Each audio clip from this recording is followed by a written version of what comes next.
Hari ini perkenalkan saya Muhammad Estato yang akan jadi moderator di diskusi online kita pada hari ini yang akan menghadirkan tentang perlindungan konsumen belanja online di masa COVID-19.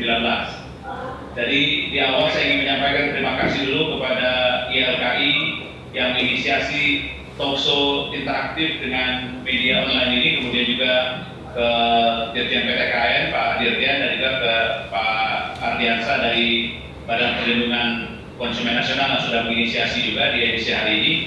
Tentu kita hari ini akan membahas sesuatu hal yang pasti banyak sekali orang juga ingin tahu mengenai transaksi online yang meningkat selama masa pandemi dan khususnya dalam kurun waktu 2 bulan terakhir.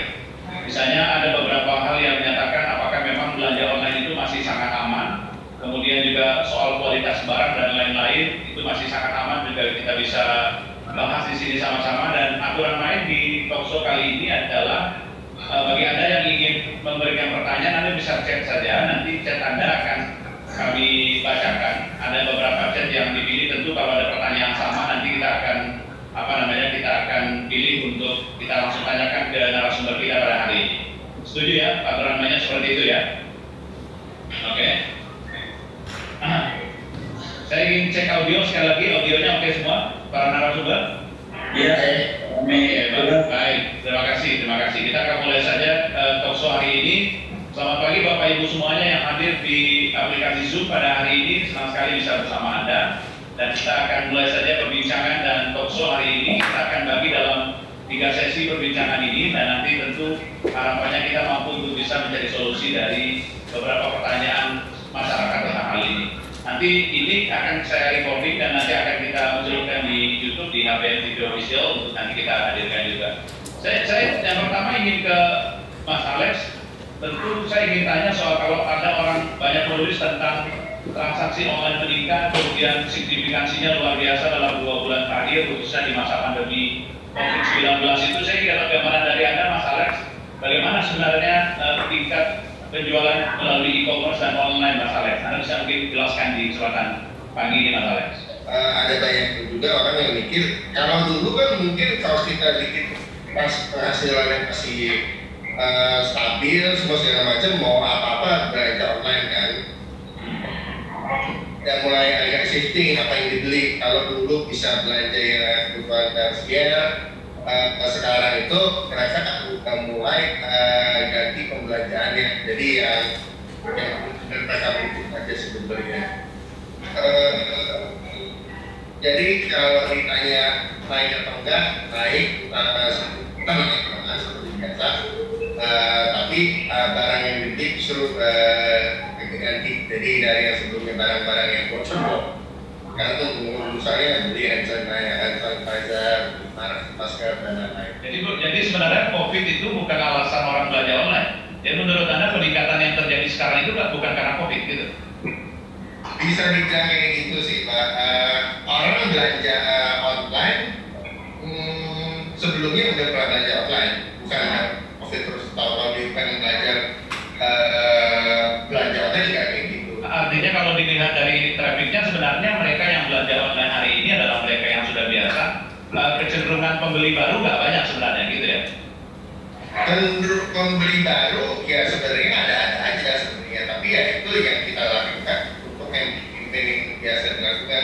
Jadi kayak misalnya kita semua tahu lah, mau ada garan itu grup e-commerce itu ada terus karena orang-orang dari yang sebelumnya nggak belanja online juga belanja online. Tapi sekali lagi bukan karena COVID ya, tapi karena kampanye yang dilakukan oleh perusahaan e-commerce sehingga naik buat belanja gitu.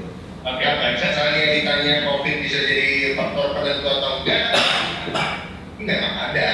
Tapi kalau kan ditanya lebih lanjut ya saya belum pernah pegang sih. Oke, baik. Saya ke Pak Ardiansa. Tentu Badan Perlindungan Konsumen menjadi sangat vital perannya ketika orang juga karena transaksi bertambah, kemudian juga orang mulai mengubah gaya dari belanja offline jadi belanja online.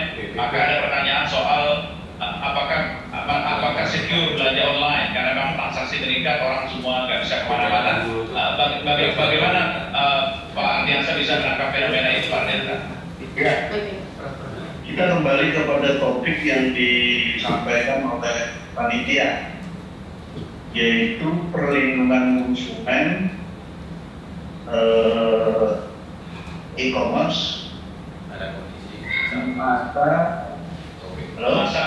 di masa pandemi Pak Ardiansyah. pandemi. Tapi saya usul persoalan perlindungan konsumen, terutama di e-commerce, tidak dibatasi masalah 19. Saya lebih cenderung mengusulkan adalah yaitu di era ekonomi digital, karena kita berharap COVID-19 wabah ini agar segera berakhir. Jadi kita tidak ingin berlama-lama dengan COVID-19 ini. Nah, tentang kenaikan transaksi dan sebagainya, tentu karena orang dirumahkan selalu menggunakan banyak jasa mengenai atau e-commerce atau transaksi melalui sistem elektronik, itu tentu terjadi. Tetapi saya kira total transaksi melalui sistem elektronik ini dibanding yang konvensional memang tidak seberapa banyak. Nah, saya ingin kembali kepada topik tadi. Jadi ada 3 hal di situ yang kita harapkan di diskusi hari ini. Ada 3. 1, perlindungan konsumen. E-commerce itu ada 2, yaitu perdagangan itu sendiri. Dan yang ketiga, sistem elektronik dalam konteks perlindungan konsumen. Nah, apa makna dari perlindungan konsumen sih? Yaitu segala upaya yang harus dilakukan untuk memastikan adanya kepastian hukum untuk melindungi konsumen. Jadi apa saja yang harus dilakukan harus kita lakukan demi melindungi konsumen. Saya kira itu poin pertama. Poin kedua adalah tentang perdagangan. Perdagangan itu adalah tatanan kegiatan terkait dengan transaksi barang dan jasa, tidak dibatasi barang apa, jasa apa. Di semua jasa, semua barang ketika ditransaksikan itu adalah terkait dengan perdagangan. Nah, kemudian di sini terkait dengan e-commerce. E-commerce sendiri kaitannya adalah sistem elektronik. Di dalam perdagangan menggunakan sistem elektronik, maka persyaratan utama daripada sistem elektroniknya harus handal. Penyelenggara sistem elektronik itu harus atau wajib mengamankan sistemnya, tidak boleh merugikan konsumen. Jadi saya lebih ke arah bagaimana sebenarnya seharusnya bahwa perlindungan konsumen, apakah itu dengan cara atau melalui sistem elektronik, itu hanya cara, tetapi hukum dasar perlindungan konsumen itu mau pakai telepati, mau pakai telekomunikasi, mau bahwa perlindungan konsumen harus dikedepankan. Saya kira itu. Jadi nanti kalau Oke. Baik Pak Ardiansyah. Saya ke Mas Tulus, apa banyak keluhan konsumen yang biasa dilaporkan ke ILKI, Mas Tulus, soal online? Oke lah kalau kita tidak membatasinya soal masa pandemi, tapi misalnya masa pandemi hanya menjadi momentum saja ketika kita lihat bahwa memang ada transaksi yang meningkat di masa pandemi dan lain-lain. Tapi yang disampaikan Pak Ardiansyah menarik juga, bahwa kita harus bahas soal perlindungannya. Tentu ILKI yang paling sering dan dekat dengan masyarakat, bagaimana komplain, bagaimana keluhan atau bagaimana hal yang sering disampaikan soal transaksi online yang sedang marak dilakukan di Indonesia, Mas Tulus. Ya, terima kasih Pak Maulana, selamat siang untuk semuanya, Pak Presiden, Pak Ardiansyah dan lain sebagainya. Ya memang kalau kita diskusi soal mengaitkan antara e-commerce dengan COVID, sebenarnya COVID memang hanya sebagai trigger ya, karena memang masa COVID ini sebenarnya salah satu cara yang paling aman untuk menghindari kita keluar ataupun tentuan sempat fisik adalah dengan belanja online itu. Itu saya kira untuk satu campaign agar masyarakat tetap tinggal di rumah dan kemudian mematuhi anjuran-anjuran yang ada sehingga kita bisa terhindar dari COVID-19. Tapi seperti kata Pak Ardiansyah tadi, bahwa sebenarnya bicara masalah dari data pengaduan di YLKI, saya kira juga lebih valid, tapi bahwa tren belanja online itu terasa sangat signifikan peningkatannya sejak 5 tahun terakhir, di mana ini menjadi habit baru bagi masyarakat dan khususnya bagi generasi milenial. Dan demikian juga dengan pengaduan-pengaduan yang masuk ke YLKI itu selama 5 tahun terakhir, masalah e-commerce atau belanja online itu langsung menanjak ke rating pertama sampai rating 3. Ini menunjukkan bahwa pergerakan transaksinya di satu sisi sangat signifikan, tapi di sisi lain kalau bicara perlindungan konsumen masih sangat mengkhawatirkan. Nah, mengapa sangat mengkhawatirkan? Karena pertama, misalnya regulasinya juga belum terlalu kuat. Ya, kita apresiasi pemerintah telah mengeluarkan PP tentang transaksi belanja online khusus e-commerce pada tahun 2019 kemarin, ya, tetapi ini sebenarnya agak terlambat karena harusnya dikeluarkan sudah beberapa tahun yang silam. Kedua, menyangkut juga soal kesadaran konsumen terkait dengan masalah perlindungan data pribadi. Ya, kita di satu sisi belanja online menjadi habit, menjadi budaya, menjadi tradisi, tetapi perlindungan data pribadi oleh konsumen dan juga operator itu masih sangat lemah. Ya, konsumen tidak sadar bahwa ketika dia bertransaksi dengan belanja online itu menyangkut data pribadi dia, menyangkut nomor handphone, alamat email, nomor kartu kredit, alamat umur dan segala macam, itu diserahkan kepada operator tanpa kehati-hatian, sehingga akhirnya timbul berbagai masalah terkait dengan kerugian-kerugian yang dialami konsumen. Dan ketiga juga menyangkut masalah terkait dengan keberdayaan konsumen, ya. Indeks keberdayaan konsumen kita itu masih katakanlah masih kurang baik atau masih rendah, Bu Maulana. Jadi indeks keberdayaan konsumen di Indonesia IKK itu masih pada level mampu, ya. Mampu itu hanya tingkat pengadunya atau tingkat kesadaran terhadap hak dan kewajibannya belum terlalu baik dibanding negara-negara maju, ya. Tingkat keberdayaannya sudah sangat tinggi, sudah level berdaya, sehingga ini sebenarnya sebuah paradok, ya. Di satu sisi fenomena belanja online itu menjadi budaya modern, tapi indeks keberdayaan konsumen kita masih kurang baik, kemudian regulasinya juga kurang baik, hingga memicu pengaduan-pengaduan yang masuk sangat tinggi. Nah, kalau kita elaborasi dari pengaduan-pengaduan yang masuk di YLKI, pengaduannya itu sampai ekstrim, ya. Misalnya barang yang dipesan tidak sampai, atau barang yang dipesan tidak sesuai dengan spesifikasi, kemudian refund susah, dan atau bahkan ada pembajakan akun ketika kita bertransaksi. Nah, ini semua belum menjadi kesadaran penuh bagi konsumen ketika melakukan belanja online, dan sayangnya operator marketplace juga belum mengedukasi dengan baik kepada konsumennya, sehingga keberdayaan konsumen dalam transaksi belanja online ini masih banyak hal-hal yang harus diwaspadai, ditingkatkan. Dan di sisi lain ini akan terus menjadi gelembung yang sangat luas dengan tadi era digital ekonomi, di mana Presiden gembor-gembor terus soal ini era digital ekonomi, dan itu seperti saya memang, tetapi di sisi lain bagaimana perlindungan konsumen baik pada konteks regulasi yang ada, kemudian kesadaran konsumen dengan KK, ataupun bagaimana kesadaran pelaku usaha untuk melindungi konsumennya itu sendiri.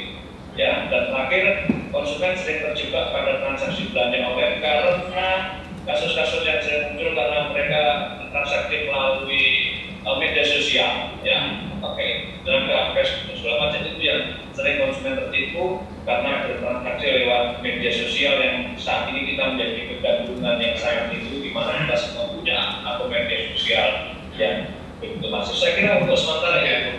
Baik, karena tadi Mas Dulu sudah menyinggung soal milenial, soal presiden yang gembor-gembor dan sebagainya. Saya harus tanya ke Mas Billy, karena sebagai staf khusus presiden milenial tentu hal itu berkaitan, Mas Billy. Ini bicara soal anak-anak muda yang sebagai pelaku e-commerce maupun juga mereka sebagai konsumen.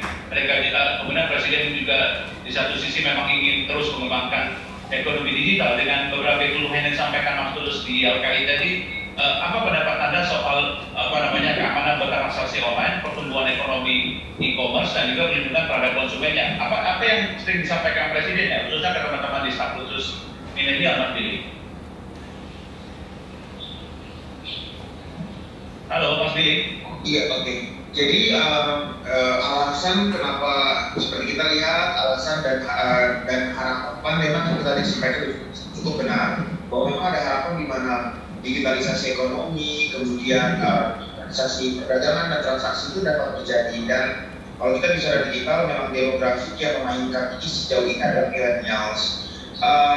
Terlepas dari pro kontra yang baru muncul, ya kan, di media dan seterusnya, kita bisa melihat ada harapan ketika Pak Jokowi merekrut beberapa millennials yang telah memiliki perusahaan dan perusahaan ini berbasis online. Itu ada harapan di mana advice dan input yang masuk pada beliau adalah bagaimana kita dapat melakukan scale up dari bisnis dan perekonomian yang sudah ada di Indonesia dapat digitalisasi dengan baik seperti itu. Oleh sebab itu masukan-masukan yang diminta oleh beliau dalam rapat-rapat reguler kami dengan beliau itu seputar itu sebenarnya. Seputar itu, misalnya jika menyusun konsep ibu kota negara dan pusat riset inovasi dan seterusnya, Pak Presiden bertanya kepada staf khusus milenial untuk desain di mana ibu kota negara yang baru itu dapat menjadi hub untuk startup, bisnis dan perdagangan bukan hanya di Indonesia saja, tapi dalam regional, Asia Tenggara, Afrika, Sulawesi, seperti itu. Misalnya, jadi memang diskusinya seputar itu dan harapan beliau Pak Presiden itu sangat tinggi sebelum kemudian terjadinya COVID ini ya, krisis atau wabah pandemi COVID yang terjadi. Nah, kalau kita bicara memang dalam pandemi yang terjadi ini, tentunya karena physical distancing dan social distancing mengharuskan kita kemudian melakukan transaksi lebih banyak, tidak physical, tidak face to face. Akan tetapi kita juga kalau melihat angka transaksi perdagangan itu, kita bisa melihat bahwa volume perdagangan pun mengalami penurunan ya. Dan itu dapat dimengerti karena mungkin daya beli masyarakat berkurang karena kerjaan yang kemudian beberapa industri berhenti sehingga perputaran uang lebih slow. Tetapi apa sih namanya perdagangan online ini bisa menjadi sebuah alternatif dari sistem sistem bisnis dan ekonomi yang baru yang lahir dari adanya wabah pandemi ini. Maksudnya gini, ketika saudara saya ada yang tadinya menjahit tekstil, kemudian kemudian permintaannya jadinya tidak ada karena wabah pandemi, dia cepat mengalihkan model bisnisnya, dia menjahit APD dan masker. Dan dia APD dan masker itu dia jual secara online, dia antarakan secara online dan dibeli secara online. Artinya seberapa kemampuan para pebisnis dan masyarakat ini untuk kemudian melihat krisis ini menjadi sebuah opportunity yang dibangun, dan itu juga butuh campur tangan dari pihak-pihak seperti pebisnis atau pemerintah yang memahami hal ini untuk masyarakat bawah ini. Nah, ketika ini kemudian terjadi, maka pendidikan itu bukan hanya tentang cara berbisnis online yang efektif, mengerti marketing efektif, tetapi juga pengetahuan tentang bagaimana membuat produk yang responsible terhadap konsumen. Saya kasih contoh ketika mereka harus membuat masker, maka edukasi tentang masker seperti apa yang masuk ke dalam kualitas yang terbaik yang dapat dipakai secara efektif oleh masyarakat, itu juga harus kita sampaikan kepada masyarakat dan harus dilakukan dengan cepat. Jadi ada perubahan mekanisme dari melakukan edukasi perlindungan konsumer ini dalam hal waktu harus lebih cepat dari dunia. Tapi gini, halo Mas Billy. Iya. Halo. Tapi apakah Presiden juga mendengar permasalahan-permasalahan tadi yang disampaikan Mas Tulus? Bicara soal keamanan dari konsumen, atau mungkin ada pengalaman teman Anda dari yang mengalihkan dari conventional trading system menjadi e-commerce trading system, ada beberapa hal soal data, soal tidak sesuai spesifikasi, soal jaringan dan lain-lain, komplain yang susah. Pak Presiden juga mendengar hal-hal tersebut sehingga Presiden punya pesan terhadap staf-staf milenial.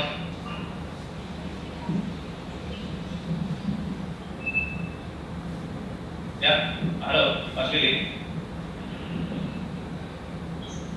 Oke, baik Mas Billy. Oke, silakan. Tadi maksudnya tadi aku nggak bisa unmute punyaku kalau ya.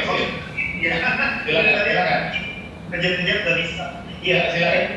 Oke, saya pikir diskusi secara intensif tentang itu mungkin belum ada, akan tetapi I am willing untuk mencatat poin-poin masukan dari Mas Tulus tadi dalam input rekomendasi yang akan saya berikan pada beliau. Jadi dari diskusi hari ini menjadi output yang harus beliau aware juga. Terakhir rapat dengan beliau itu aku baru Jumat kemarin, Mas.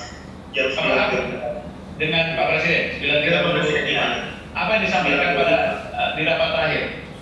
Rapat terakhir Pak Presiden minta agar staf khusus Presiden terus memberikan masukan lebih intensif lagi ke beliau, walaupun nggak ada rapat face to face karena beliau begitu concern dengan COVID dan penanganan COVID ini. Beliau benar-benar sangat mikirin masyarakat banget, jadi saya pengen bilang ke teman-teman semua bahwa beliau sangat mikirin apa yang sangat-sangat terjadi. Beliau sangat concern dan beliau is doing his best untuk deal dengan isu ini. Nah, beliau bilang kepada kami, tolong masukan terus sampaikan kepada dia. Kalau memang nggak bisa meeting face to face karena keterbatasan waktu beliau, kalau diberikan sampaikan secara tertulis, gitu maksudnya. Oke, artinya tidak ada pesan khusus soal trading e-commerce yang lain pada hari Jumat kemarin nggak ada ya? Belum, paling normatif ya, normatif karena kemarin kan kalau rapat staf khusus dengan beliau kan cukup reguler, tetapi semenjak wabah pandemi ini kita sempat hampir 1,5 bulan lebih nggak bertemu dengan beliau. Jadi rapat pertama kemarin itu adalah rapat pertama setelah kita terakhir. Oke, baik. Saya ke Pak Didin. Bertepatan dengan Hari Konsumen Nasional. Nah, saya ingin mengucapkan kepada seluruh masyarakat, kepada peserta, bahwa hari ini kita merayakan Hari Konsumen Nasional. Untuk itu, kita perlu berbangga ya dengan adanya Undang-Undang Perlindungan Konsumen dan tentunya dengan diikuti ketentuan dan peraturan yang berlaku. Nah, menanggapi tadi yang disampaikan oleh teman-teman pembicara tadi, baik Pak Diansa, Pak Alex, Pak Mas Billy, dan Pak Tulus semua, pemerintah pada dasarnya sudah menyiapkan regulasi-regulasi, baik itu dari peraturan pemerintah maupun aturan pelaksanaannya yang kita sedang siapkan, yaitu tentang suatu peraturan mengenai perdagangan elektronik. Tetapi di satu sisi, peraturan pemerintah sudah disiapkan, yaitu peraturan pemerintah nomor 80 tahun 2019 tentang perdagangan melalui sistem elektronik. Nah, kita tahu sebagai instansi pembina ya, dengan adanya perdagangan melalui elektronik ini tentunya tidak terlepas dari pengawasan-pengawasan yang kita lakukan juga, seperti halnya perdagangan-perdagangan yang kita lakukan, pengawasan terhadap perdagangan-perdagangan yang bukan melalui sistem online. Nah, kepada para pelaku usaha, terutama di bidang sistem perdagangan online ini, kita sudah mintakan bahwa mereka yang melakukan transaksi ini tentunya tidak serta-merta tidak mengikuti aturan terhadap produk-produk yang diperdagangkan. Itu tentunya harus diikuti oleh pelaku-pelaku usaha di bidang perdagangan e-commerce ini.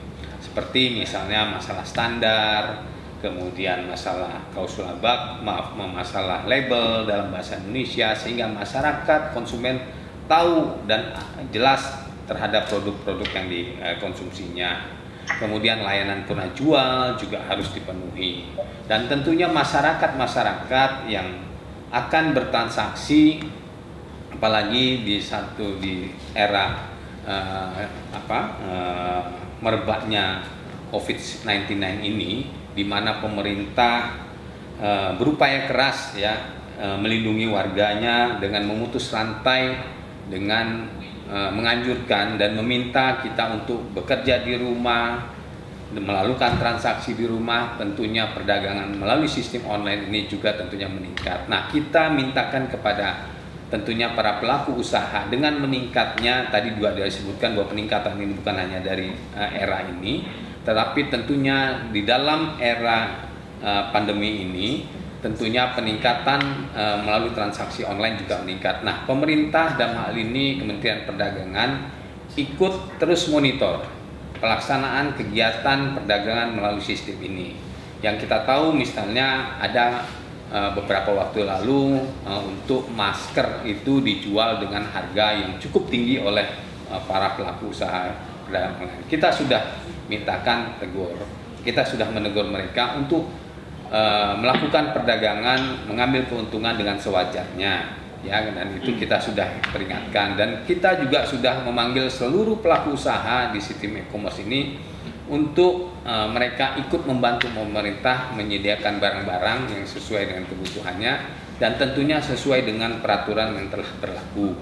Nah, tadi seperti salah satunya masker tadi.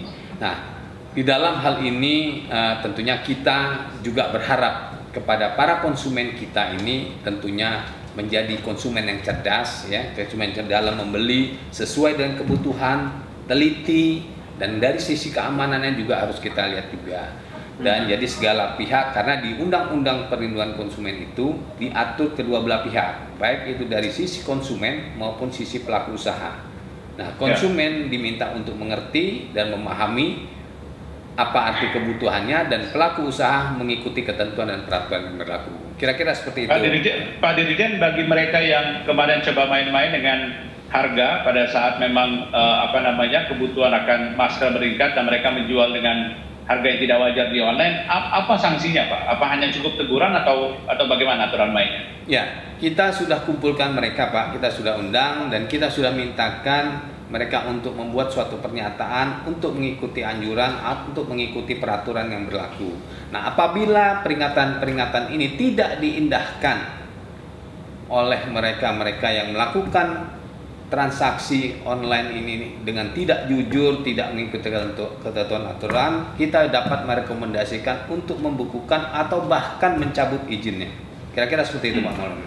Oke, berapa kali teguran sehingga sampai pada level pencabutan izin Pak Dirjen? Ya, teguran tidak mesti berapa kali, yang seyogianya itu 3 kali, tapi kalau memang sudah berakibat mengandung keselamatan kepada masyarakat, ini teguran sekali 2 kali pun dapat kita melakukan rekomendasi untuk pembekuan atau bahkan pencabutan tadi. Jadi kalau soal perlindungan konsumen, tadi Pak Dirjen, Pak Ahli Hansyah sudah mengemukakan bahwa kita punya undang-undang perlindungan konsumen. Nah, nanti saya akan bahas di mana pasal yang mengatur mengenai hal tersebut. Lalu yang kedua Pak, mengenai belanja online. Nah, ini saya akan terlebih dahulu. Saya sempat survei dan saya dapat data. Ini peningkatan belanja online khusus dalam COVID ini ya Pak, dalam masa COVID ini. Itu saya dapat data dari iPrice ini Pak. Dia membagi 2 Pak, belanja online untuk produk kesehatan dan belanja online non produk kesehatan.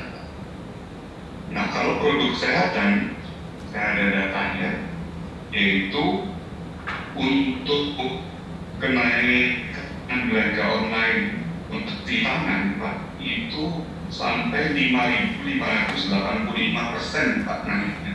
Oh, ini Pak, 5.000 dan 5.585% Oh, kenaikannya biasa.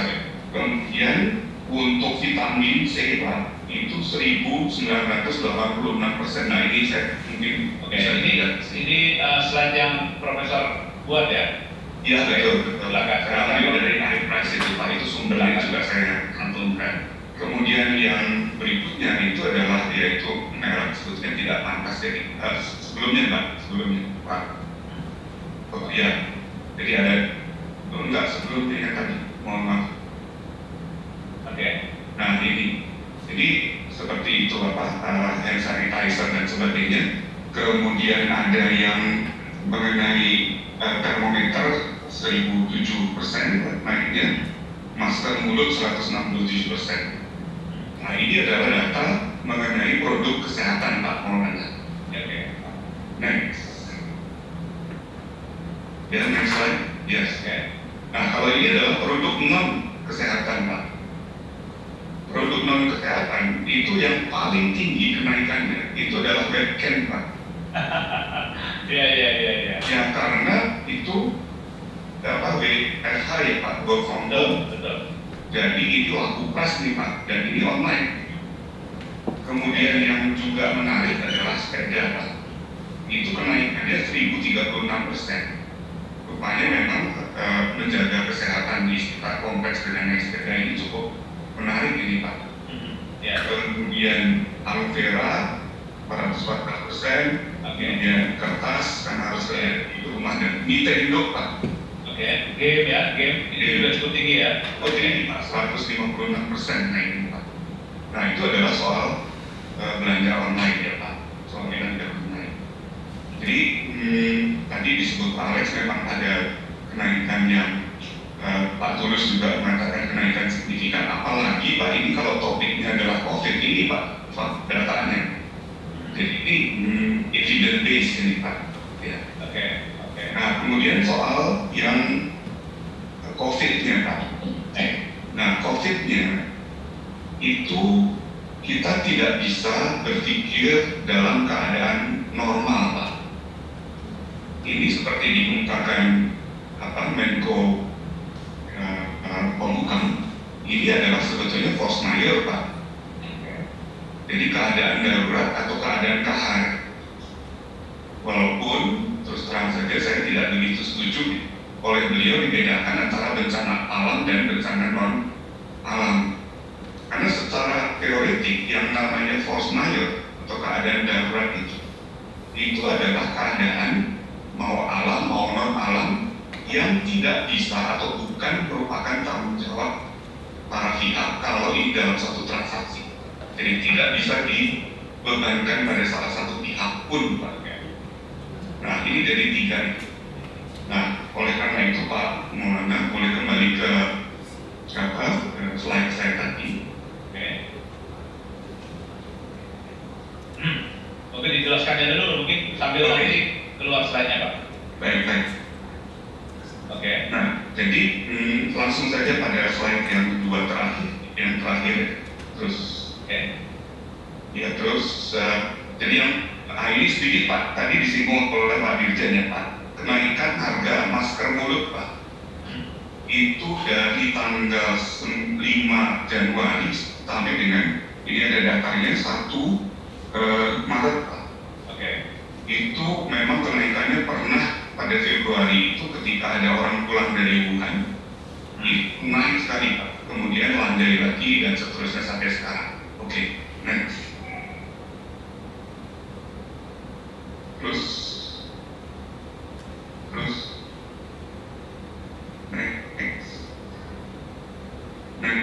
Langsung kedua terakhir ya? Berarti kedua terakhir. Belum ini aja.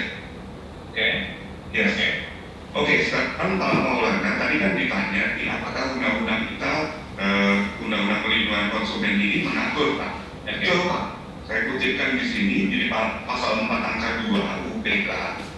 Di sana dikemukakan begini Pak, hak konsumen itu adalah membeli barang dan atau jasa serta mendapatkan barang dan atau jasa tersebut sesuai dengan satu Pak nilai tukar.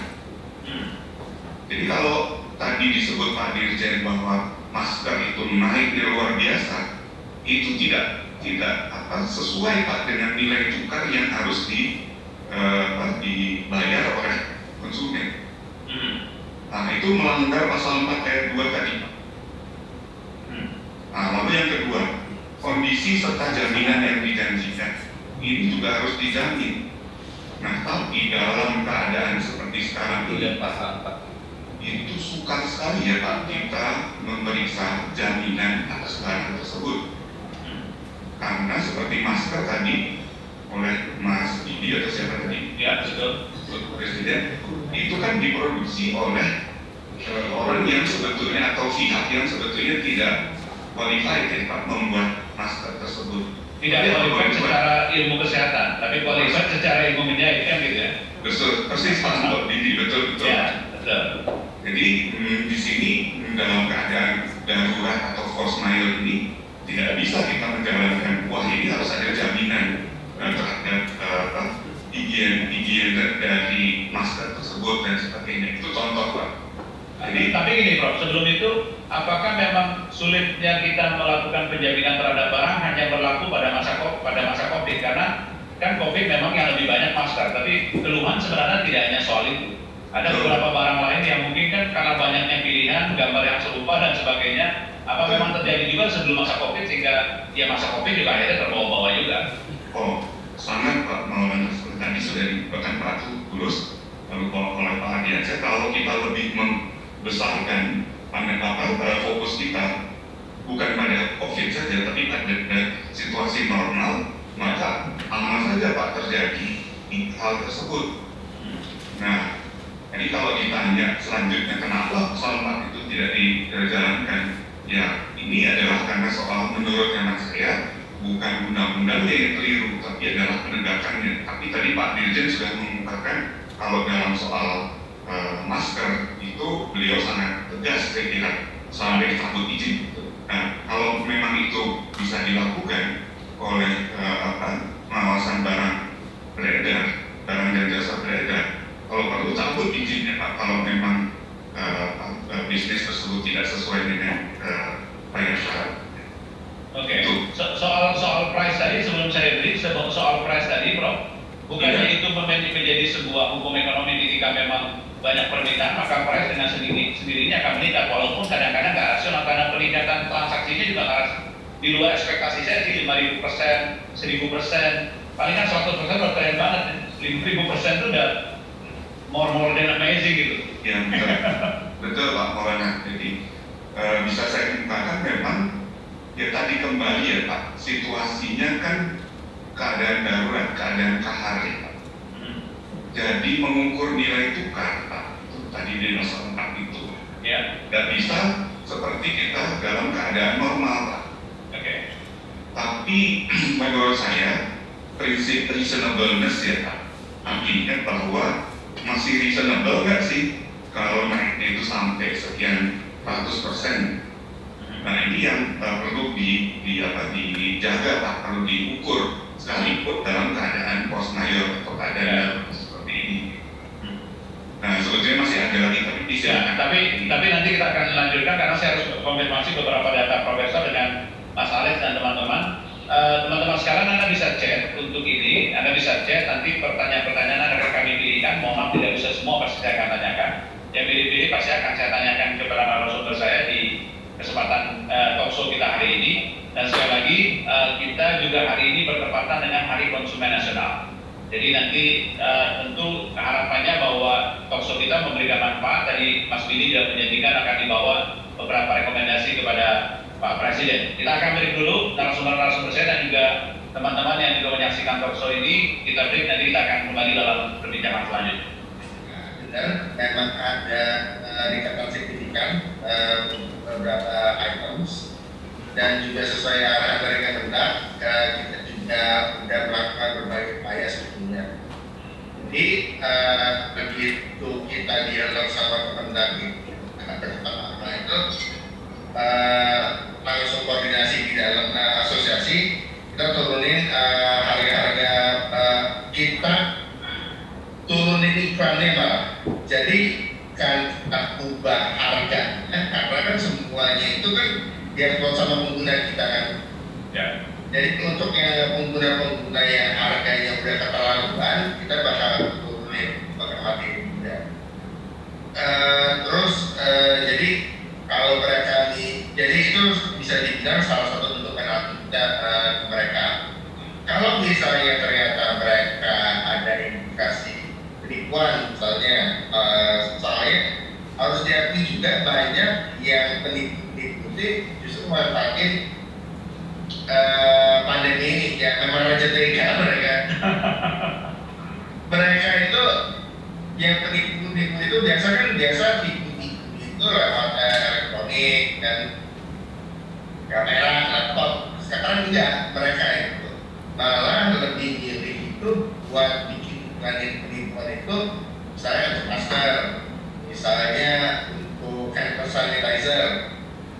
Jadi kita juga secara berkala lagi malah setiap waktu itu kita juga ngawasin platform kita supaya nggak ada barang-barang yang harganya terlalu tinggi. Kalau misalnya harga-harganya terlalu tinggi, barang-barang kesehatan terutama yang tempat. Kalau di nilai penipuan juga kita matiin. Termasuk juga kalau misalnya dia udah kayaknya udah keterlaluan, itu misalnya akun masalah, udah kita matiin juga akunnya. Oke, artinya kalau soal pencurian data dan sebagainya gimana Mas Alex? Oke, kalau bisa bicara pencurian data ya, kalau bisa bicara pencurian data, saya ngomong sama visi dulu deh. Kadang-kadang orang itu suka tergiur modusnya begini. Jadi misalnya saya penjualnya, Mas Maulana pembelinya, dan bilang nih kayak Mas Maulana lewat chat,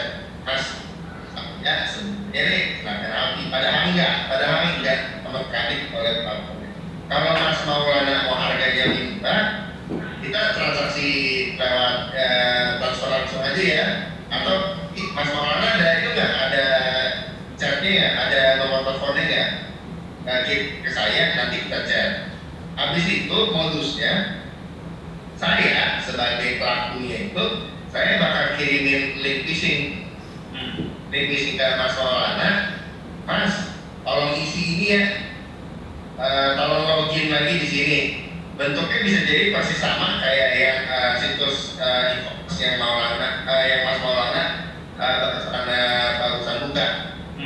Kalau Anda masukin ID, passwordnya, udah kena jempol itu jadinya. Oh gitu ya? Ya jadi kadang-kadang mesti dilihat juga sebetulnya sih. Orang selalu mikir jempol data. Yang perlu ditanyakan adalah jangan-jangan penggunanya sendiri nggak sadar bahwa dia melakukan transaksi di luar sistemnya. Jadi kadang-kadang orang-orang itu udah tergiur harga murah, asal klik dan asal isi dan asal kirim gitu. Oke, tapi artinya bahwa mereka yang kalau pembeli kan tentu menjadi sangat otomatis ketika dia tahu harga murah, kemudian tampilannya sama dengan situs e-commerce aslinya kan menjadi tergiur. Tapi orang yang memasukkan lapaknya atau memasukkan tokonya di situs e-commerce, bagaimana verifikasinya? Sehingga kita merasa aman untuk belanja di situs e-commerce yang ada saat ini, Mas Alex. Oke, benar bahwa semua orang, terutama di platform yang bisa generate konten, yang semua belanja dilihat oleh penggunanya itu, benar semua orang bisa upload. Tapi ya, nih, kalau misalnya penggunanya ikuti prosedur jalurnya sesuai yang diatur di e-commerce-nya, aman. Tapi ya tadi yang sering kali saya bilang, kadang-kadang itu orang itu terkena.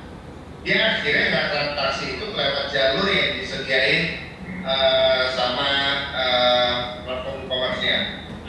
Nah, kadang-kadang itu ada juga modusnya kayak gini. Jadi misalnya saya pelakunya Mas Maulana. Mas Maulana beli laptop harganya 2.134. Ya. 2 juta rupiah. Okay. Kalau Mas Maulana mau transfer, ada kode unik di belakang kan, 2 juta kan. Nah, saya sebagai pelakunya bilang nih ke Mas Maulana, Mas, ini ada error di saya, tolong transfer lagi sejumlah 2.135 misalnya. Mas Maulana lakuin itu, walaupun misalnya transfer ke rekening e-commerce yang bersangkutan, Mas Maulana itu sebenarnya sedang ngebelanjain barang saya, bukan bayarin barang. Bener dong? Karena Mas Maulana bayarin sesuai kode yang di belakang kan. Oke. Ini kadang-kadang orang suka nggak sadar sebelumnya. Jadi kalau misalnya mau enak sebetulnya, kalau saran saya mungkin udah jangan waktunya lagi pakai bank transfer biasa, tapi memang pakai virtual account. Oh, oke. Gitu. Nah ini juga kita selalu edukasi sebenarnya ke masyarakat. Ini ada cara gimana itu kita juga ada setuju peringatan jangan transaksi di luar itu. Atau misalnya ada kalau masih dikasih OTP, ada kadang juga boleh dibilang jangan pernah memberikan kode ini atau pihaknya. Betul. Jadi edukasi udah banyak kita tahu secara formal, frontal, baik secara front, online, baik lewat sosial media, baik lewat platform kita. Jadi itu udah dilakukan. Walaupun ya kadang-kadang memang harus diakui juga ada banyak orang juga yang baru masuk ke bisnis ke online ini, ya mereka nggak hati-hati, mereka terjun harga murah, mereka akhirnya keluar dari sistemnya. Ya kalau udah keluar dari sistemnya ya membantu. Oke, baik.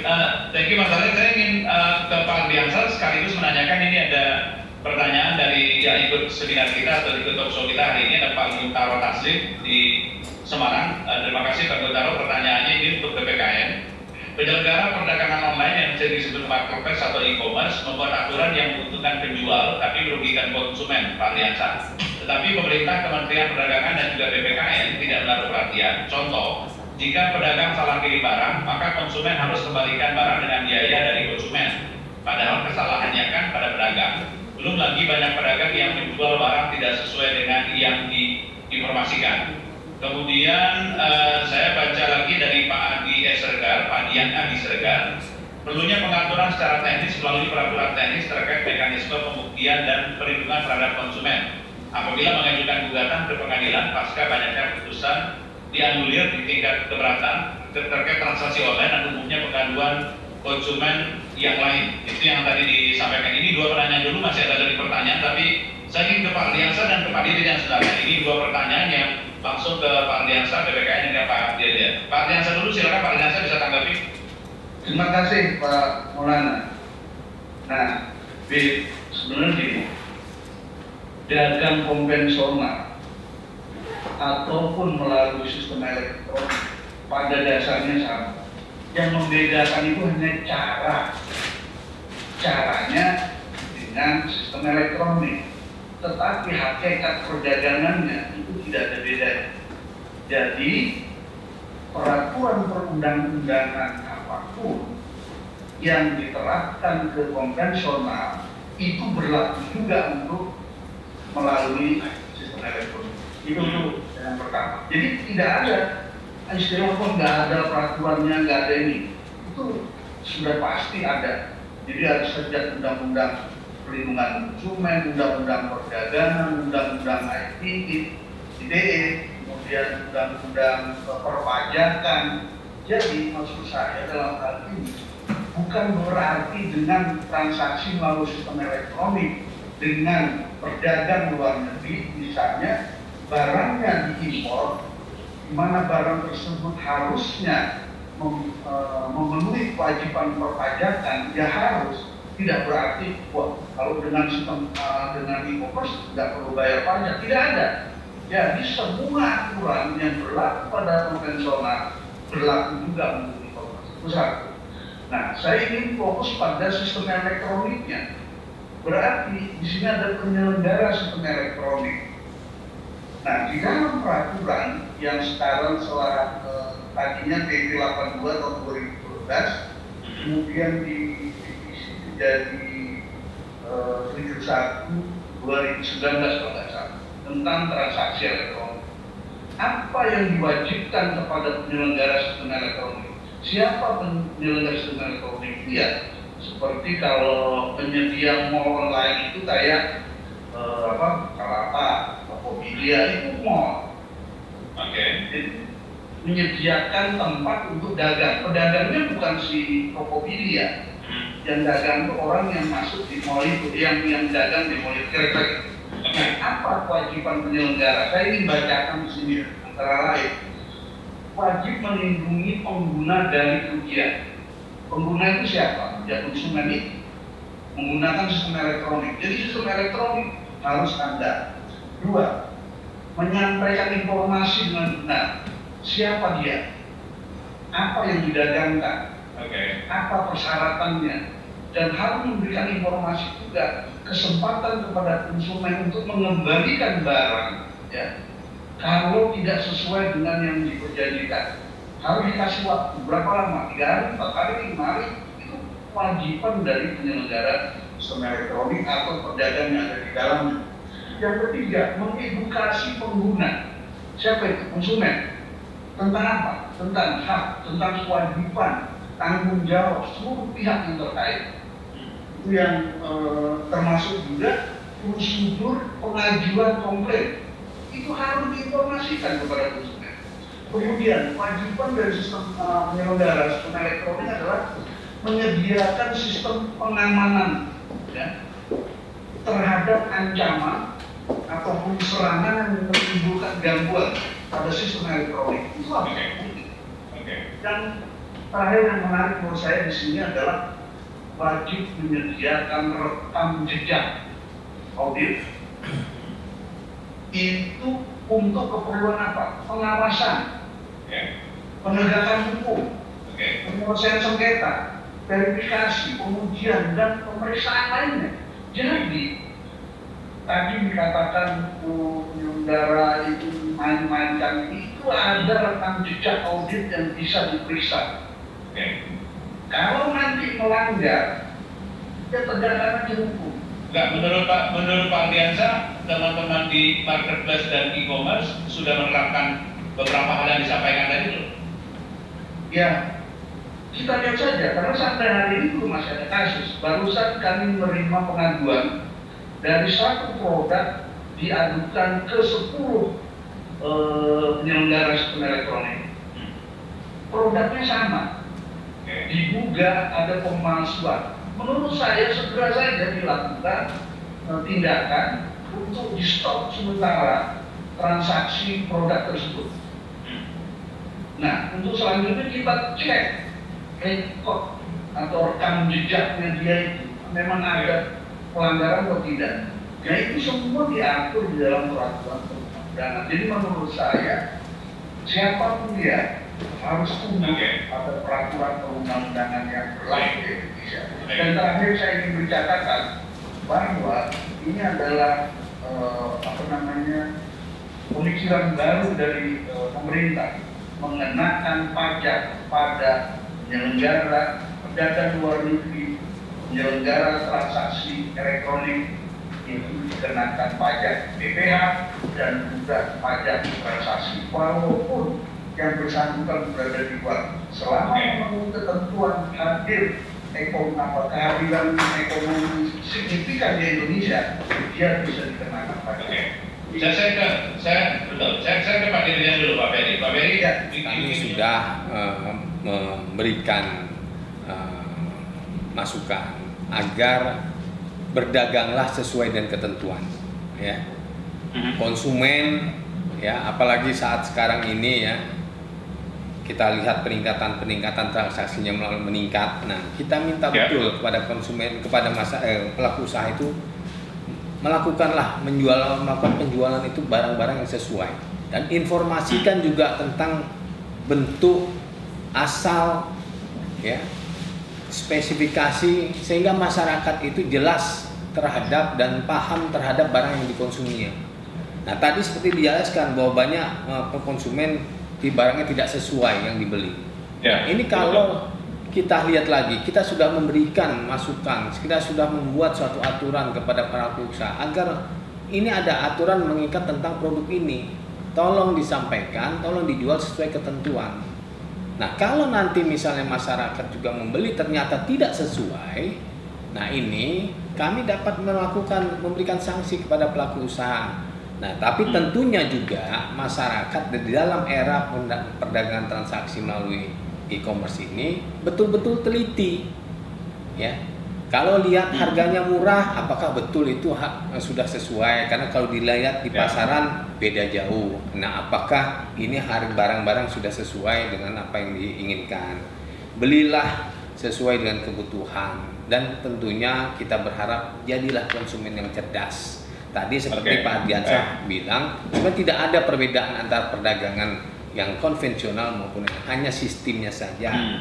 Nah, ini yang kita harapkan, bahwa konsumen itu kita nantinya, tadi Pak Tulus sudah menyampaikan bahwa indeks keberadaan konsumen kita ini baru di level mampu. Nah, kita berharap nanti di atas level itu berdaya dan akhirnya kritis. Itu yang kita harapkan. Baik. Saya ingin tanyakan juga ini, karena saya harus ke Mas Tulus, saya tanya juga soal ini. Ada Renita Andriani dari UNESA, Esa Unggul kali ya, ini UNESA ini. Dalam pasal 18 ayat 1 PP nomor 80 tahun 2019 tentang perdagangan melalui sistem elektronik menyebutkan bahwa dalam hal perdagangan melalui sistem elektronik merugikan konsumen dapat melaporkan kerugian yang diderita kepada menteri. Dalam hal ini, bagaimana peran YLKI sebagai lembaga swadaya masyarakat yang harusnya memfasilitasi bisa ketemu menteri dan lain-lain? Ini ajuan YLKI itu juga pengajuan yang tertinggi itu sebesar 33,30% itu menyangkut masker, hand sanitizer, dan obat, termasuk lagi vitamin C barangkali ya. Dan terakhir juga nomor 3 itu soal belanja online. Jadi memang itu transaksi di satu sisi meningkat, pengaduan juga meningkat. Ini yang seharusnya diperhatikan oleh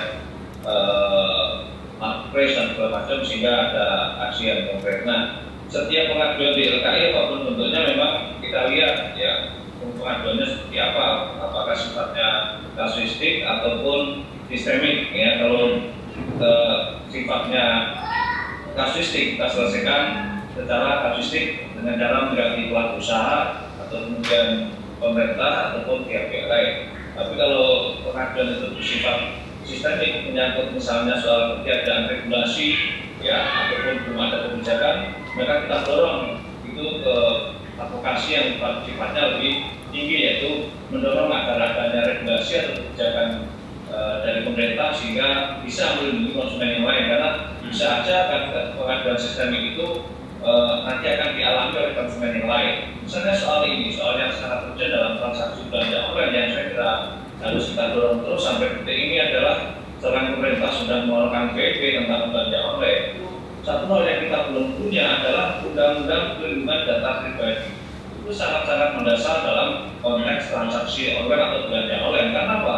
Karena ini hal yang sangat mendasar terkait dengan perlindungan konsumen dan juga perlindungan data pribadi itu sendiri. Sehingga ada ancaman dari Uni Eropa kalau sampai tahun 2025 Indonesia belum mempunyai undang-undang perlindungan data pribadi, maka kita tidak boleh bertransaksi dengan belanja online dengan negara-negara di Uni Eropa. Ini yang saya kira kita menurut tadi kan Mas Tulus dengar juga soal modus-modus yang disampaikan oleh Mas Alex. Sebenarnya itu kan artinya bahwa memang di level konsumen kita memang masih suka terjebak pada kondisi seperti itu.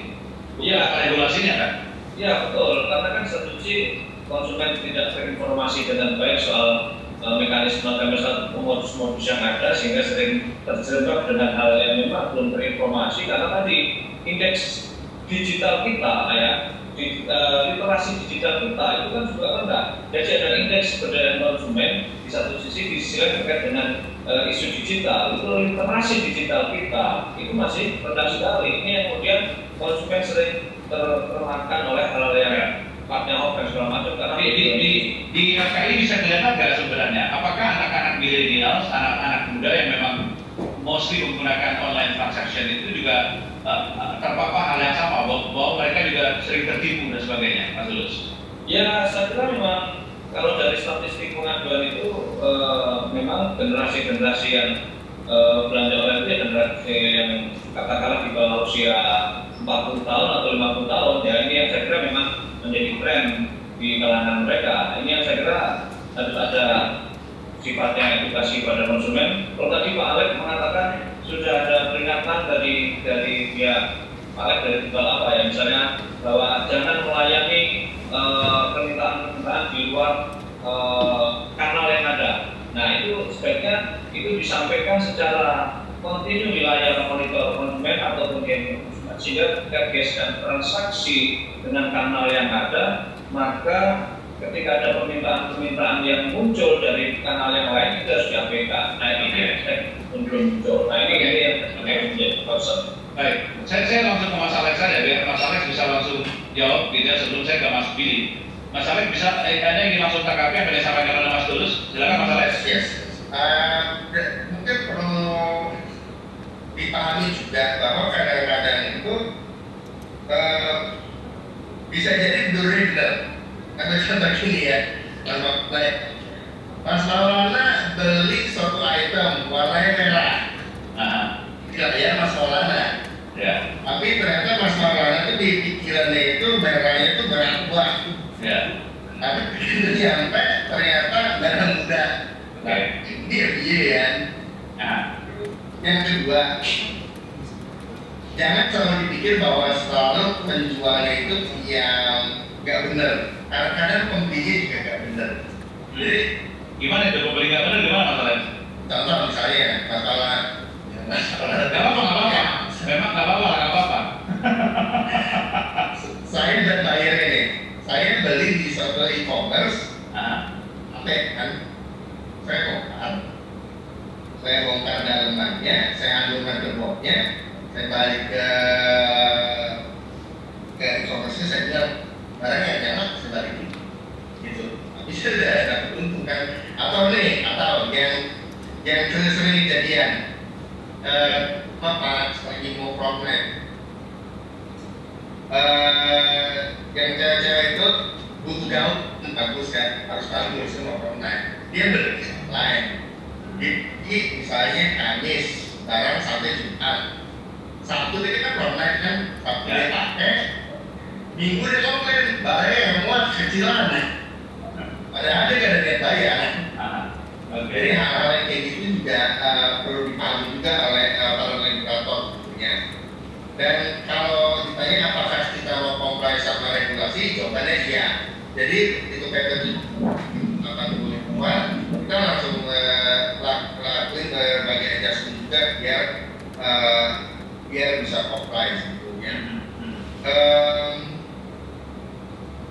Saya ada kata-kata dari mau disampaikan pada Oke.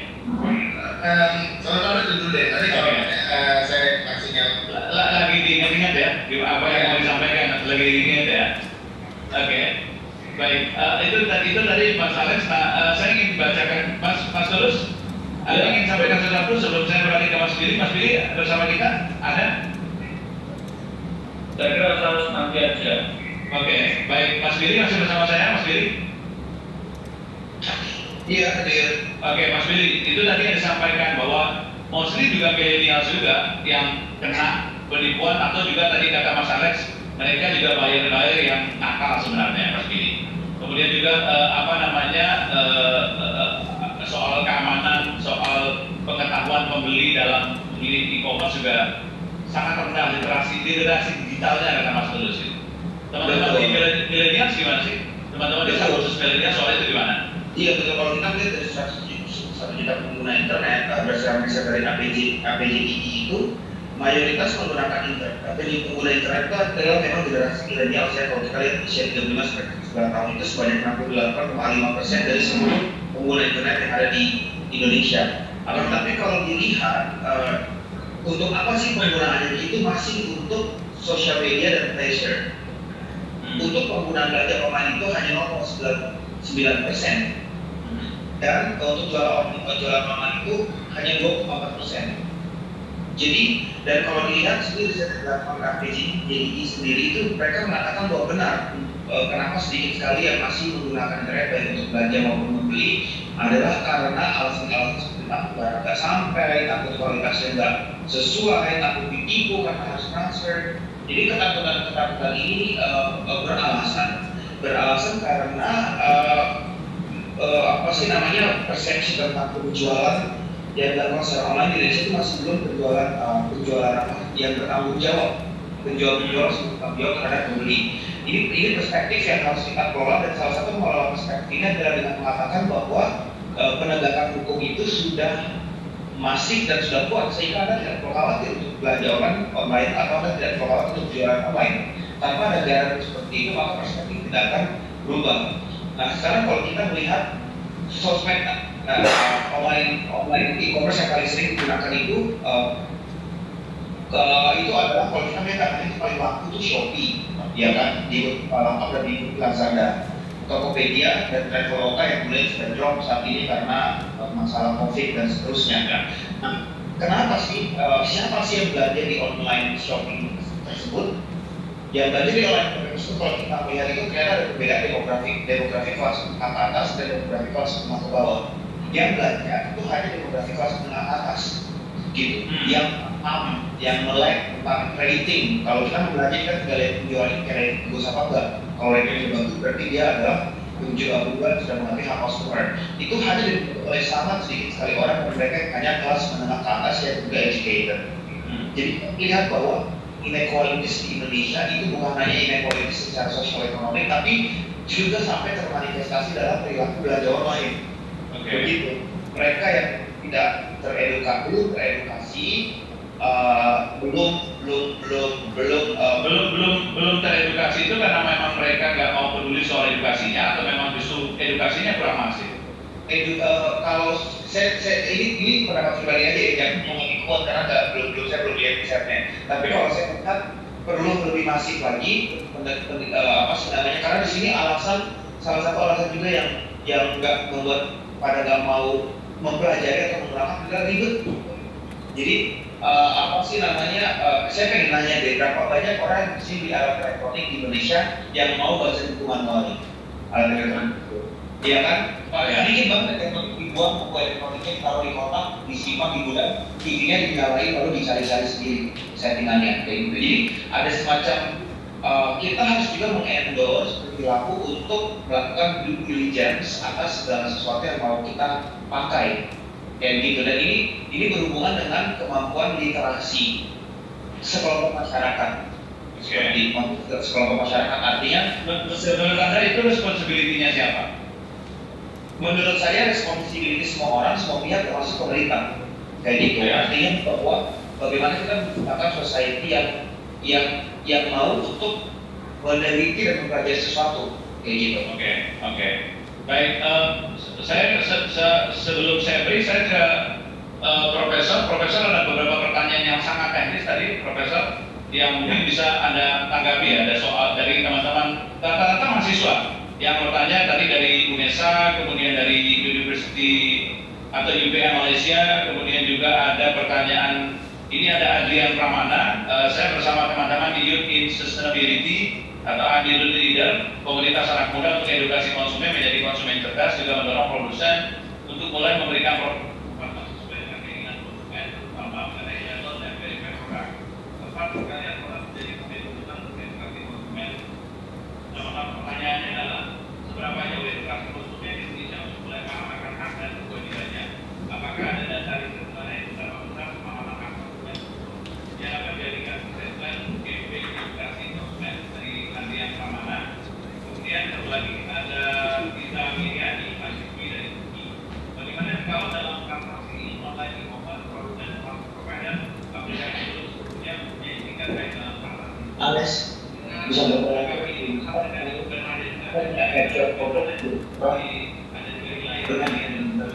tapi kan belum kasih naik apa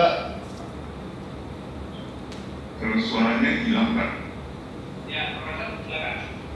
Oh, suara Pak Maulana tadi hilang. Ya, ayo Bro. Baik. Ya. Pertama adalah soal edukasi nih Pak ya. Soal mengedukasi konsumen.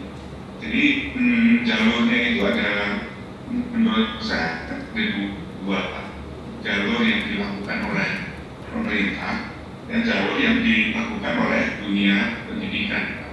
Nah, dunia pendidikan ini, saya kebetulan berasal dari dunia pendidikan, itu ada kebetulan di fakultas hukum ada yang namanya hukum perlindungan konsumen. Jadi, namun tidak semua fakultas hukum memberikan hal tersebut. Nah, tapi kalau melihat hal-hal yang diuraikan oleh para tokoh tadi, saya kira ini semakin penting ya Pak, bagaimana penegakan perlindungan konsumen secara hukum itu. Karena hukum perlindungan konsumen kita itu sebetulnya kalau kita lihat undang-undang perlindungan konsumen kita lebih banyak mengatur pelaku usaha Pak, ya, timbang mengatur mengenai konsumen. Ya, 90% itu pasal-pasalnya adalah mengatur perilaku pelaku usaha. Jadi kalau tadi misalnya Pak Gunarto ya dari Semarang bertanya, undang-undangnya kan sudah ada, peraturannya sudah ada. Nah, kalau memang pertanyaan begitu, artinya penegakannya yang barangkali perlu ditingkatkan. Gitu. Nah, kalau yang dari luar dunia pendidikan, menurut teman saya, asosiasi-asosiasi pelaku usaha inilah yang diminta perannya untuk bisa melakukan edukasi terhadap konsumennya. Karena perlu diketahui lah Pak, mosaik konsumen kita itu dari sampai yang paling atas Pak. Jadi itulah yang harus edukasi. Nah, tapi ini Pak, itu kan kita berbicara dalam keadaan normal ya Pak. Ya, dalam keadaan COVID lain lagi ceritanya. Nah, dalam keadaan COVID ini, ya dari tadi saya tunggu sebetulnya ini fokus ke COVID-nya gimana? Ya, Saya ingin mengemukakan satu hal saja kalau boleh Pak. Silakan Pak. Jadi dalam keadaan COVID ini saya sudah berulang kali mengemukakan ini adalah keadaan force majeure, Pak. Jadi misalnya sekarang banyak tiba-tiba ada pelaku usaha online yang baru saja mulai, Pak. Misalnya penjual makanan yang tadinya nggak online, sekarang jadi online, Pak. Itu kan ya baru saja dimasuk gara-gara COVID. Terus yang kedua, Pak, kalau misalnya konsumen dirugikan, peraturan perundang-undangannya memang menyediakan mau ke pengadilan boleh, mau ke BPSK boleh, Badan Penyelesaian Sengketa Konsumen. Ya. Nah, tapi dalam keadaan COVID, Pak, itu tidak mungkin konsumen itu datang ke pengadilan, datang ke BPSK. Nah, tapi harus mungkin dilakukan secara elektronik. Kebetulan kalau di jajaran pengadilan mitigasi itu sudah ada Perma nomor 1 tahun 2019 yang memperkenankan untuk proses konflik resolusi itu dilakukan secara elektronik. Tapi mohon Pak Maulana juga membayangkan bagaimana orang yang konsumen di pelosok Pak yang nggak pernah mengenal internet dan sebagainya. Itu mohon juga dipertimbangkan dalam keadaan COVID ini apalagi gitu Pak. Ya. Terus BPSK sama juga Pak. Kita punya cukup banyak BPSK. Konsumennya kalau mau mengeluh ke BPSK, lalu mau menyelesaikan sengketanya tidak boleh Pak, karena tidak boleh bepergian. Jadi harus secara elektronik. Nah ini adalah memang keadaan ini keadaan yang tidak normal gitu. Oke. Kalau kita mau fokus pada membahas COVID ini ya Pak. Oke, baik. Saya ke Bu Bernadette. Mohon Bu Bernadette suaranya bisa dimunculkan karena masih unmute di screen. Oke, Bu Bernadette, mungkin Anda bisa menambahkan Bu Bernadette beberapa respon yang disampaikan oleh teman-teman kita.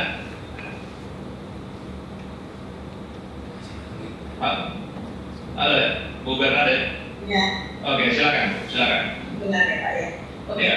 Saya mau menambahkan Pak mengenai tadi ada, karena saya tidak bisa mendengar semua tadi pertanyaan yang disampaikan, namun ada satu yang bisa saya tangkap yaitu mengenai perdagangan melalui sistem elektronik. Nah ini juga barangkali masyarakat perlu memahami betul yang menjadi masalah itu apakah sistem pembayarannya, jadi misalnya bayar pakai kartu kredit gagal dan sebagainya, atau tentang barang. Nah kalau mengenai sistem pembayaran itu masih kewenangan BI loh Pak, bukan OJK, BI sistem pembayaran. Oke. Nah itu barangkali masyarakat tidak paham gitu. Lalu yang kedua, kalau mengenai transaksinya, mengenai barang Pak, ini adalah bisa diselesaikan melalui pengadilan atau di luar pengadilan. Ini yang lembaga yang disediakan oleh UPK. Lalu bagaimana peran YLKI? Nah, YLKI memang sebenarnya ada Pak Lulus ya. Ya, YLKI ini kan menyelesaikan berdasarkan pada umumnya adalah mediasi, gitu. Sehingga hasil kesepakatan di dalam mediasi itu menjadi mengikat para pihak, gitu Pak. Lalu menjadi masalah bagaimana kalau hasil mediasi itu juga tidak disepakati, maka ya pihak yang dirugikan bisa menggugat melalui pengadilan. Nah, langkah-langkah ini kan perlu juga disosialisasikan pada konsumen. Lalu kalau misalnya mengenai jasa keuangan, nah itu juga kewenangannya OJK, gitu Pak. Jadi lain lagi, masing-masing lembaga punya kewenangan secara khusus. Atau kalau misalnya koperasi simpan pinjam, bawah Kementerian Koperasi, bagaimana kita bisa mengajukan? Contoh konkret adalah yang Pospin Indusuria itu Pak, yang sekarang sedang ramai. Nah itu bagaimana masyarakat yang dirugikan itu bukan uang sedikit, tapi saya baca itu sampai 10 triliun lebih dan tidak ada pertanggungjawaban. Oh ya? Mana masyarakat yang dirugikan? Kalau saya ingat dulu BPKN pernah menerima kasus mengenai bank global juga, mungkin Pak Ardiansyah masih ingat. Pak Ardiansyah juga Pak Ardiansyah atau masih Pak Teddy ketuanya. itu bank global juga masalah. Nah ini mirip-mirip Pak, Ibu Surya. Oke. Itu Pak. Jadi ini juga perlu dipahamkan kepada masyarakat jalur-jalur mana dia harus atau melalui jalur mana dia harus mengadu kalau merasa dirugikan. Oke. Baik, saya akan kembali nanti, kita akan coba break dulu sebentar, mudah-mudahan lancar breaknya, karena nanti sebaiknya akan ada pertanyaan di sesi kedua sebelum sekaligus sesi closing atau sesi akhir. Dan sekali lagi terima kasih Anda yang sudah terus mengikuti talkshow kami hari ini dalam Hari Konsumen Nasional. Terima kasih kepada YLKI, kemudian BPKN dan juga di PTKN Kementerian Perdagangan yang sudah menginisiasi. Kita break dulu, nanti saya akan kembali dengan narasumber saya.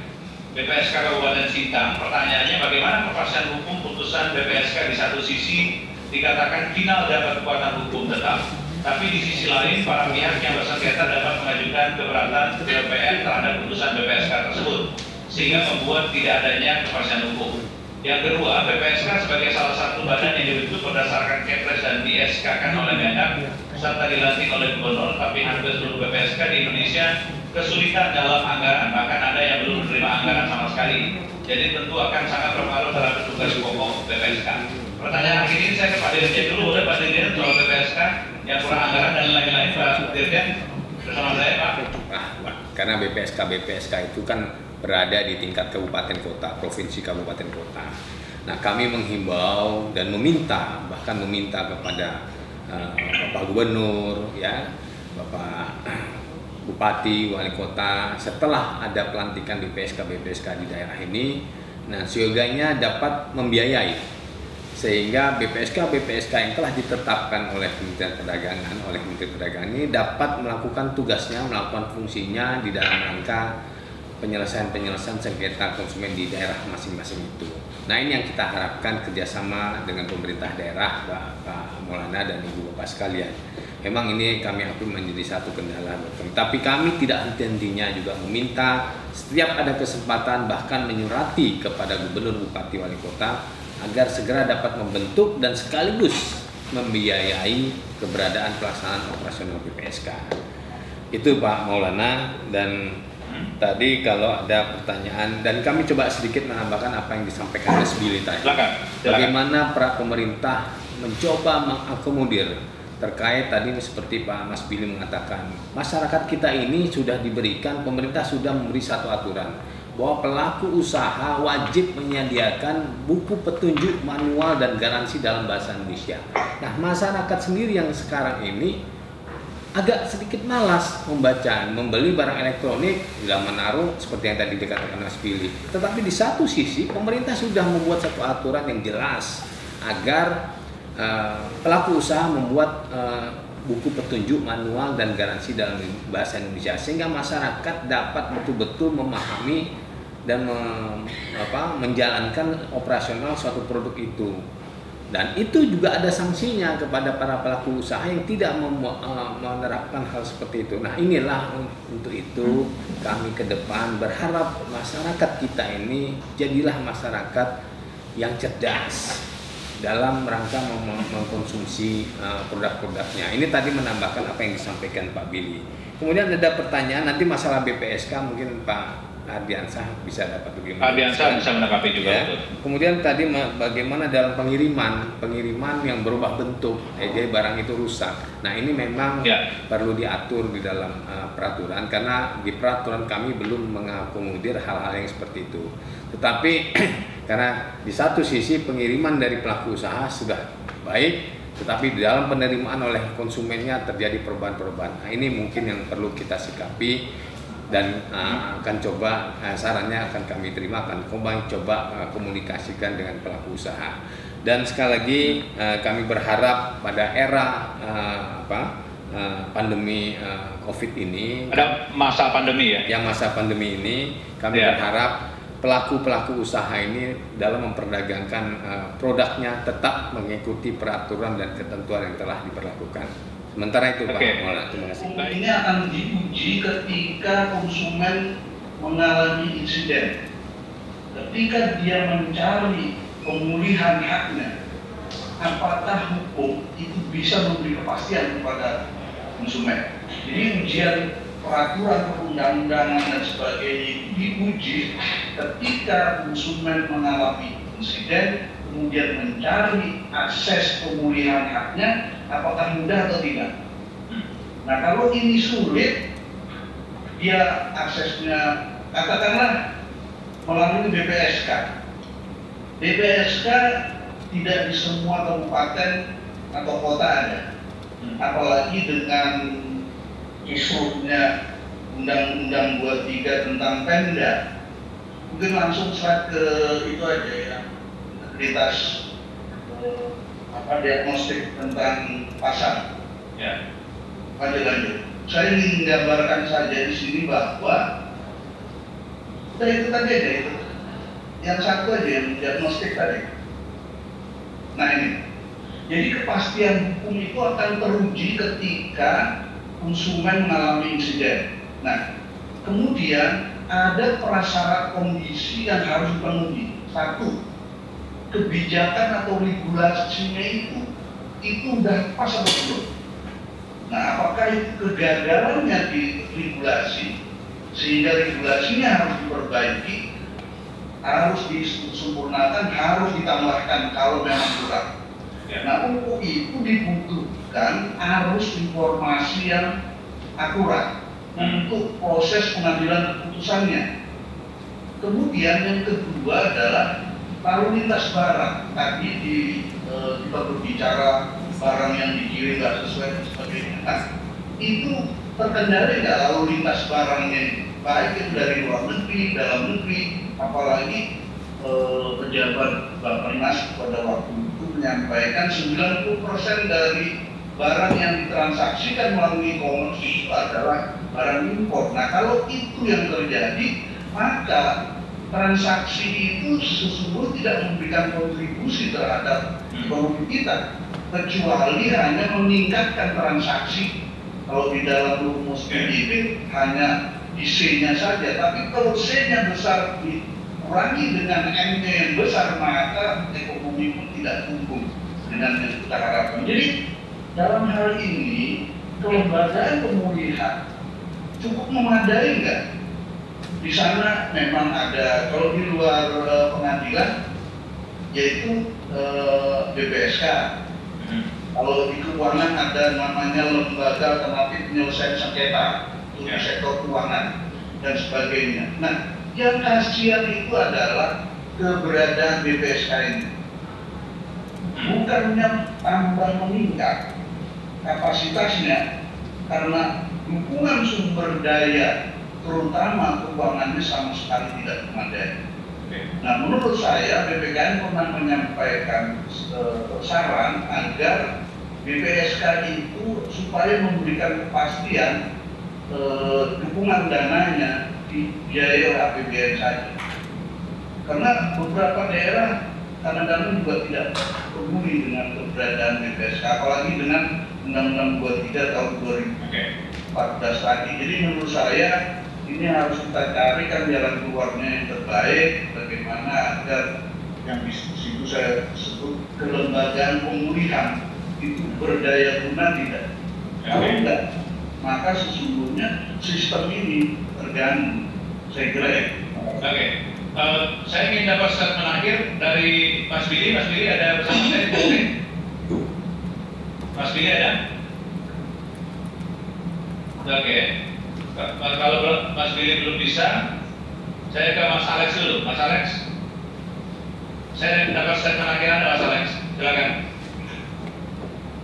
Oke, silakan. Kalau dari saya sih, bukan ini bisa disamarisi dari apa yang biasanya ngomong di sini sebenarnya sih, dan benar ya tadi juga sebagai konsumen bukan harus jadi konsumen yang cerdas sebenarnya sih.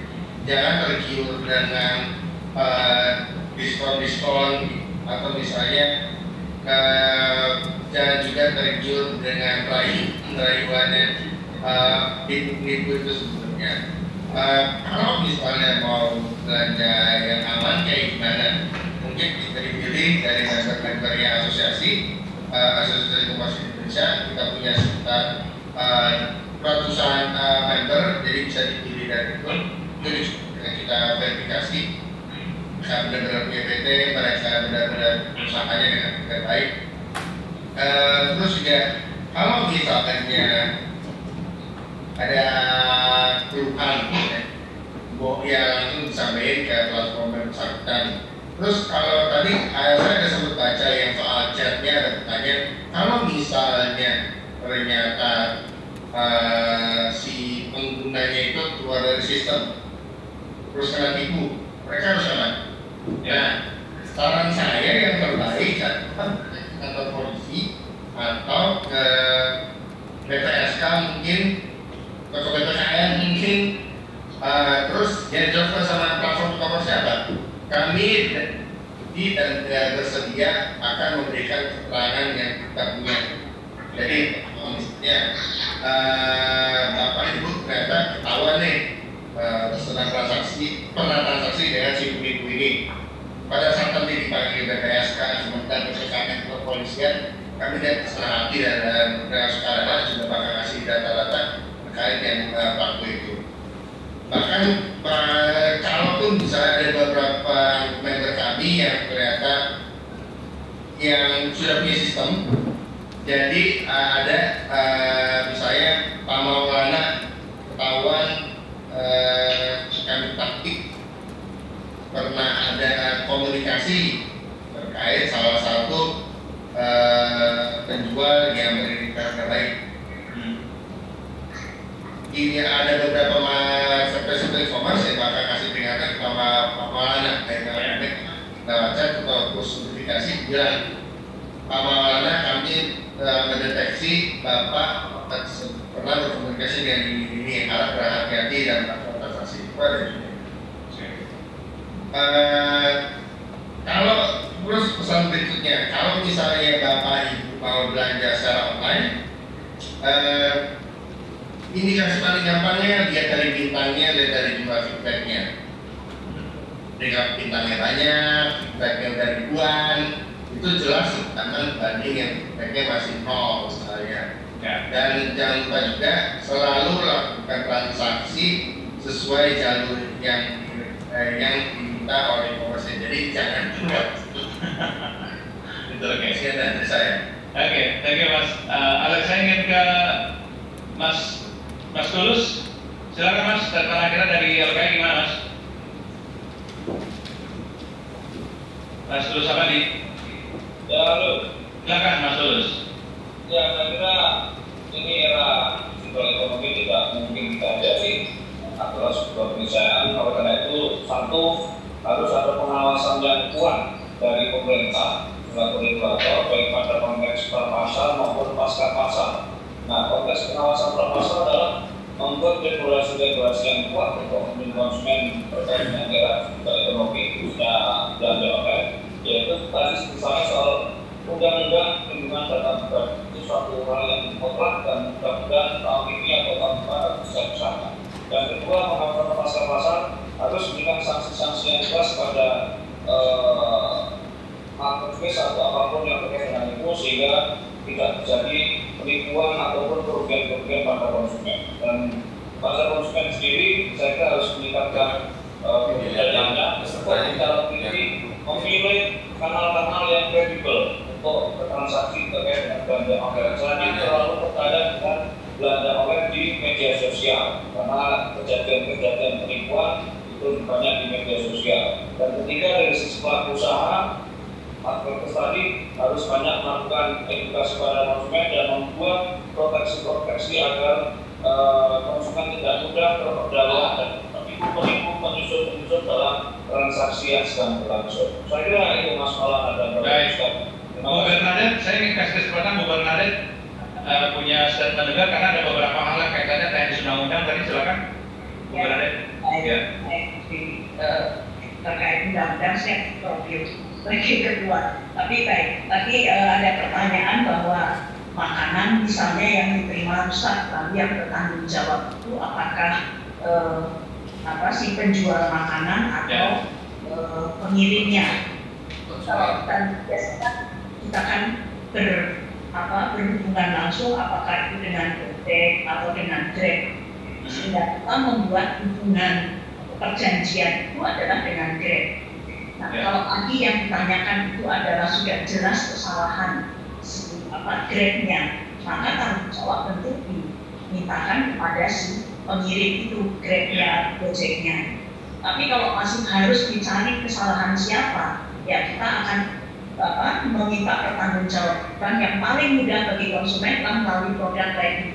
Artinya si produsen, si penjual makanan itulah yang digugat. Yang kemudian nanti dalam persidangan akan ditentukan siapa yang salah, dan dari situ bisa setelah ditentukan siapa yang salah, dialah yang harus bertanggung jawab. Oke. Baik, Bu, saya dikit aja.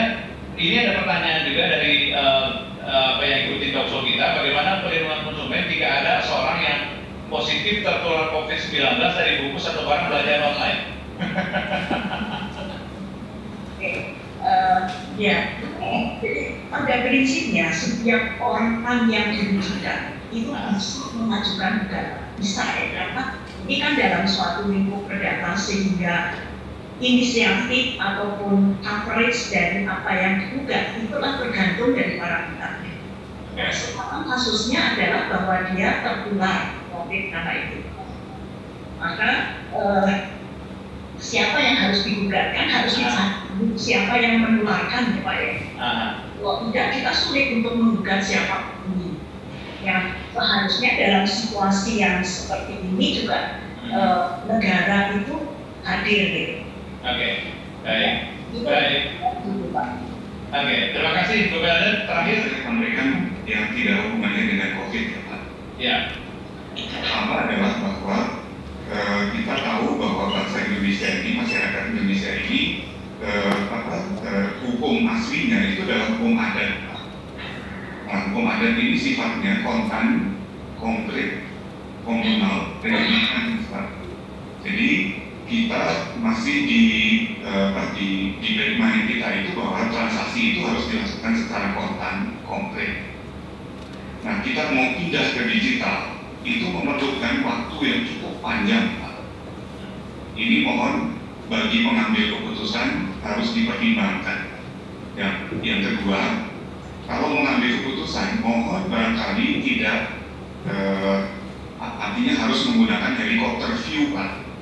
Helikopter view itu adalah sampai ke sana lah, sampai ke Saumaki lah, sampai ke Papua lah sana. Itu kondisinya amat sangat berbeda Pak, ya, dengan kondisi di Jakarta. Jadi janganlah kita menggunakan asumsi-asumsi yang ada di Jakarta untuk diterapkan di semua daerah di Indonesia. Oke. Kira itu closing statement saya. Kalau soal BPSK ini memang tadi Pak Dirjen sudah mengungkapkan. Ini masalah tersendiri karena BPSK itu di dalam Undang-Undang Perlindungan Konsumen yang sekarang berlaku itu ada di setiap kota dan kabupaten Pak. Oke. Nah, tapi kemudian ada Undang-Undang tentang Otonomi Daerah 23 itu ternyata di kabupaten dan kota itu tidak boleh ada urusan perlindungan konsumen Pak. Urusan perlindungan konsumen berhenti sampai di provinsi Pak. Oke. Nah, oleh karena itu menjadi masalah BPSK ini nanti mau ditaruh di mana gitu Pak. Kalau di tingkat provinsi, nah ini yang kami di Kemenang sedang mendesain persoalan ini. Saya kira itu saja Pak. Oke, baik. Mas Ulus tadi silakan. Mas Ulus, saya punya waktu bagi Anda 1 menit. Ya, Pak, soal kalau konsumen tertular COVID oleh barang atau siapapun Pak. Pertama itu sangat susah membuktikan bahwa kita tertular dari mana, kan perlu berbagai masuk itu ini susah sekali. Dan kedua sebenarnya sepanjang misalnya kita pesan lewat transportasi online ya, apakah ojol atau taksol, misalnya ojol ya. Sepanjang mereka melakukan atau kita melakukan dengan koridor protokol kesehatan, yang maksudnya mengurangi jejak informasi. Dan misalnya apakah driver ojolnya pakai masker atau tidak, atau di juga ada pesan bahwa driver ojol tidak boleh masuk ke dalam area pagar, tapi harus di pagar dalam menyerahkan makanan. Dan konsumen sendiri pakai masker atau tidak. Nah itu yang saya kira protokol kesehatan sudah dipenuhi atau belum. Kalau sudah dipenuhi ya mungkin resiko tertular menjadi agak susah. Oke, baik. Terima kasih. Ini saya terakhir ke Pak Dirjen, silakan Pak Dirjen.